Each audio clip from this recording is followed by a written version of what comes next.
Oh, hey. What's up world? I'm J-Rated back with another video. I thought I'll be stuck here forever. I'm sorry I haven't made a video in a while. I just don't get any signal here. And it made me think. How did President Richard Nixon was able to talk to the astronauts that were in the moon?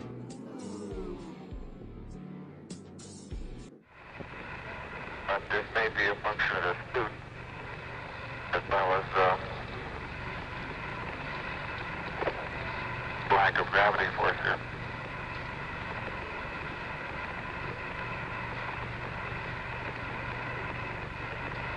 Neil and Buzz, the President of the United States is in his office now and would like to say a few words to you. Over.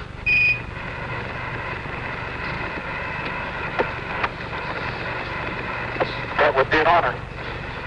Go ahead, Mr. President. This is Houston out. Hello, Neil and Buzz. I'm talking to you by telephone from the Oval Room at the White House. And this certainly has to be the most historic telephone call ever made from the White House. I just can't tell you how proud we all are of what you have done. For every American, this has to be the proudest day of our lives. And for people all over the world, I am sure that they too join with Americans in recognizing what an immense feat this is. Because of what you have done, the heavens have become a part of man's world. And as you talk to us from the sea of tranquility, it inspires us to redouble our efforts to bring peace and tranquility to Earth. For one priceless moment in the whole history of man, all the people on this earth are truly one.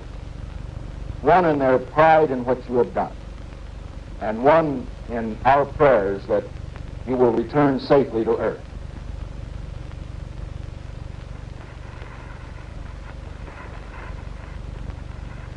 Thank you, Mr. President. It's a great honor and privilege for us to be here representing not only the United States, but men of peace of all nations, and with interest and a curiosity and with a vision for the future. Honor for us to be able to participate here today. And thank you very much, and I look forward, all of us look forward to seeing you on the Hornet on Thursday.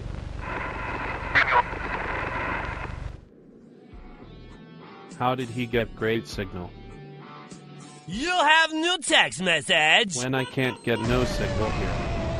I'm about to whip somebody's ass. Oh, I'm about to whip somebody's ass. Oh. And yeah, I know what you guys are thinking. If the president made the phone call, it must be real. But do you know that President Richard Nixon was the only U.S. president to resign? Others will sit in their homes and watch as Richard Nixon makes his historic announcement. Apart by any means from the Oval Office in the White House in Washington, President Richard M. Nixon. Good evening. This is the 37th time I have spoken to you from this office, where so many decisions have been made that shape the history of this nation. I would have preferred to carry through to the finish, whatever the personal agony it would have involved. I've done my very best in all the days since to be true to that pledge. See, he did resign. What the fuck? And no, he didn't resign because they had proof the moon landing was fake. He resigned for a different reason, but that's for another video. But check this out.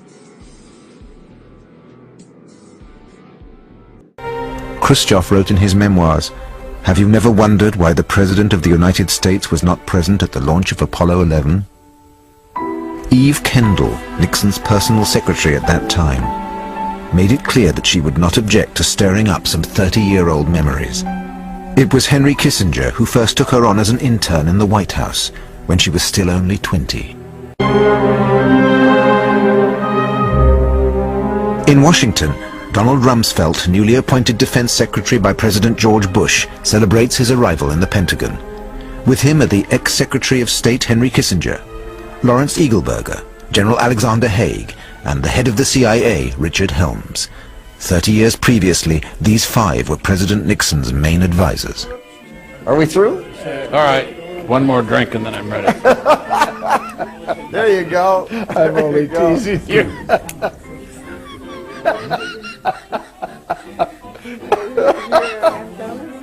You have a great chance to make a fool of me. What is going on? What in the world? Hello, Mel. How are you? I don't know. He looks a little slippery to me. No, how are we doing this? He's asking, you're asking the question. You answer in English. Well, but then you're going to have to translate it, so I know for sure what I'm being asked. I understand French. I don't speak it very well, but I understand it. Okay. What's your problem? No. Don't worry about it. It's okay. Yeah, those are the kind of questions that you have on TV every night. That's a long, complicated story. Only a few people need to know. I'll tell you a fascinating story. The whole thing? Are you running? You're going to cut it all out of this thing anyway, but...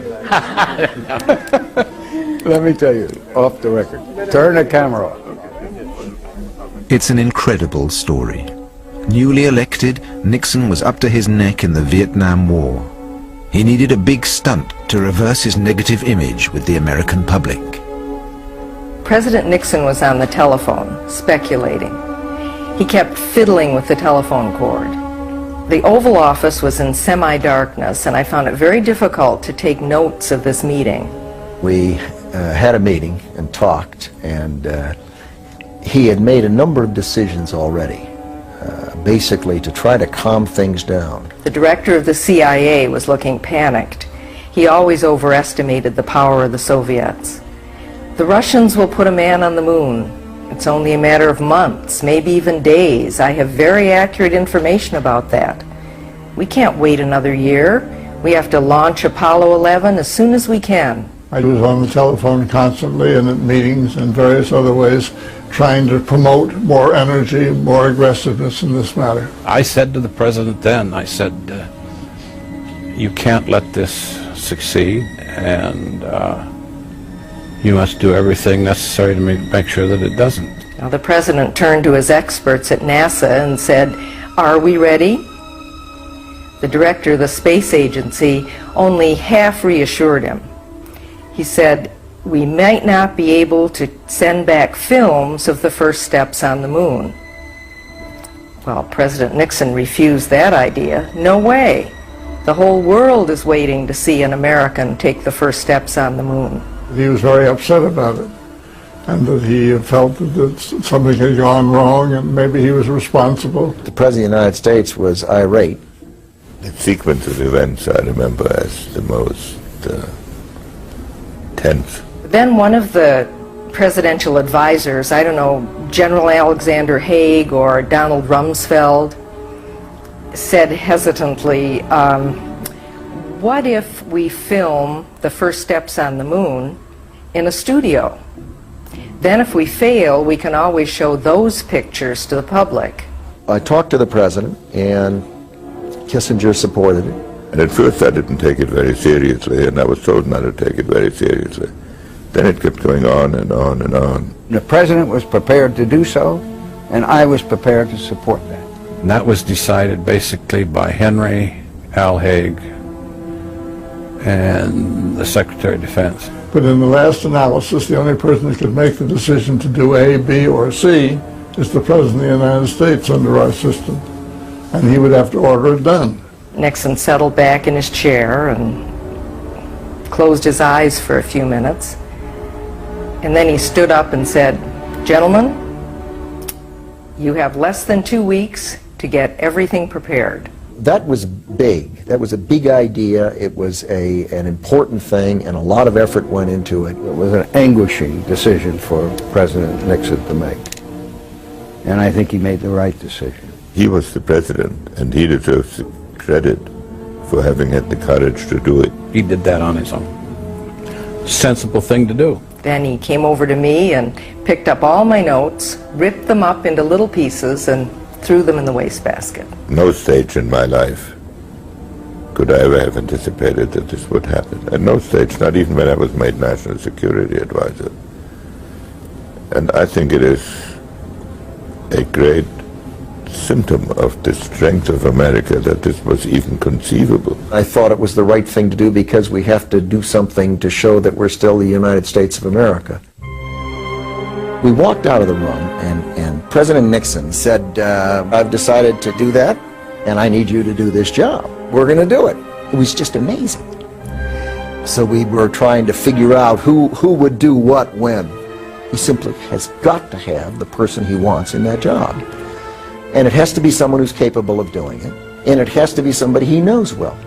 I said, I'd like to talk to one person. And he said, who? Donald Rumsfeld was the first to propose Stanley Kubrick. The film would have to be perfect, but the set could never be built in time. The filming of 2001: A Space Odyssey was drawing to a close in a suburb of London. Why not use the sets there? Rumsfeld was sure that Kubrick would not refuse. During the Kennedy administration, the White House had granted him special authorization to access strategic areas of the Pentagon during the preparations for the film Dr. Strangelove. Kubrick owed them. I told Mr. Nixon it's very dangerous to lie in the United States. You can't pull a con like that in a democracy. Too many people would talk. It would be absurd. But he said, almost sadly, go ahead anyway. Rumsfeld offered to go and negotiate personally with Stanley Kubrick. He and Henry Kissinger flew to England that same evening.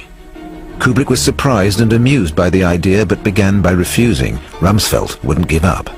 We're only asking you to do one thing. Just leave us the keys to the studio for one weekend, just so we can shoot a bit of film and take a few shots. Everything will be tidied up again by Monday morning. Kissinger flattered him, telling him that Dr. Strangelove was one of Nixon's favorite films. In the end, Kubrick agreed. The fake footage would be shot in England in the MGM studios near Boreham Wood with a skeleton crew. The 2 technicians and 2 actors would be CIA agents. To guarantee their trustworthiness, all had to be single men without family ties. They would sign a contract committing themselves to perpetual silence about the whole affair. Once the filming was over, they would have to disappear. But Stanley Kubrick was a perfectionist. Faced with the CIA crew's lack of professionalism, he ended up, against his better judgment, supervising the shooting of the fake moonwalk. But, he told them, from Monday morning, you're out of my life for good. My goodness, that is somebody. So U.S. President Richard Nixon was in a moon landing hoax. You want more proof? Here's Stanley Kubrick giving a confession. The same year he died.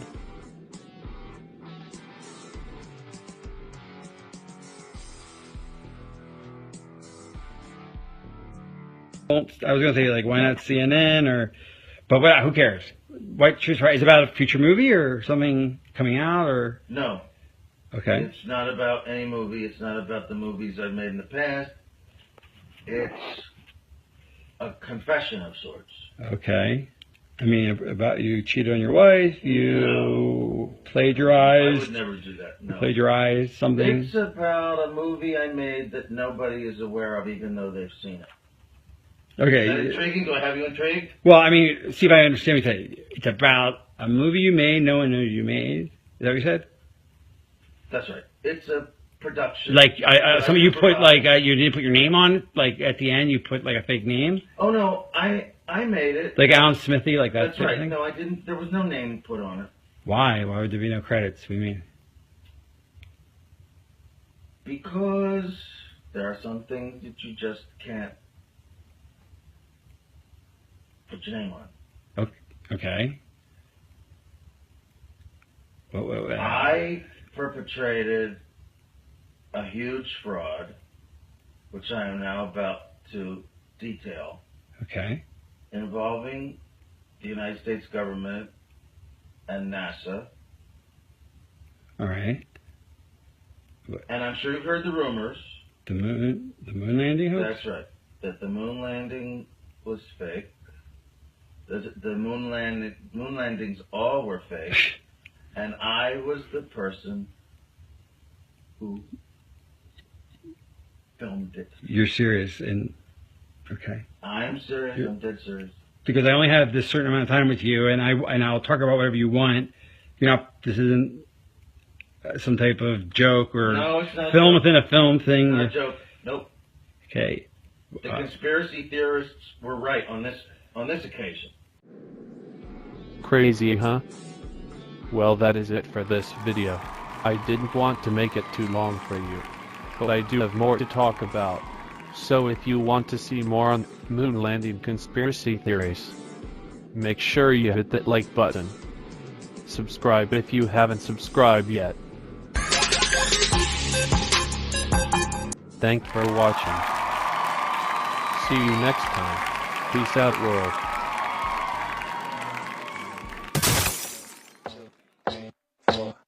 I think I'm losing my mind, trying to stay inside the